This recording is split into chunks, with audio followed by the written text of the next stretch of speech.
మనందరికీ నాగబంధం గురించి తెలుసు. అండ్ అది ఎంత పవర్‌ఫుల్ మంత్రమో కూడా తెలుసు. మన ఇండియాలో ఇప్పటికీ ఓపెన్ చేయకుండా అలానే ఉండిపోయిన డోర్స్ ఎన్నో ఉన్నాయి. ఆ మంత్రంతో ఏదైనా లాక్ చేయాలి అంటే కొన్ని సంవత్సరాల తపస్సు, అరుదైన జ్ఞానం మరియు ఆధ్యాత్మిక అధికారం అవసరం. అంత పవర్‌ఫుల్ మంత్రం యూజ్ చేసి దాచిపెట్టే అంత సీక్రెట్ ఏముంది? అసలు వాళ్ళు ఆ పవర్‌ఫుల్ మంత్రాన్ని ఎందుకు యూజ్ చేశారు? నిధిని దాచిపెట్టడం కోసమా? అస్సలే కాదు. ఎందుకో చెప్తా వినండి.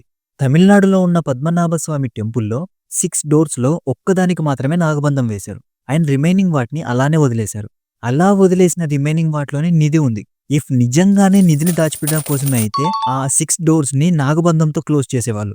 సో, నిధి కోసమైతే కాదు. మనందరికి తెలుసు కలియుగ ఎండింగ్‌లో కల్కి వస్తాడు, కలిని చంపేస్తాడు అని. బట్ ఎలా? కలిని చంపేయడానికి వెపన్స్ ఎక్కడి నుంచొస్తాయి? గరుడ పురాణ ఉత్తరాఖండ చాప్టర్ 35 ప్రకారం టెంపుల్స్‌లో సీల్ చేసిన అస్త్రాలను కల్కి అన్లాక్ చేస్తాడు అని ఉంటది. సో, ఆ నాగబంధంతో సీల్ చేసిన రూమ్స్‌లోనే మహాభారతంలో యూజ్ చేసిన అస్త్రాలను కల్కి కోసమే దాచిపెట్టి ఉంటారా? ఇలా మీ థాట్స్ ఏంటి అని కామెంట్ సెక్షన్‌లో షేర్ చేసుకోండి.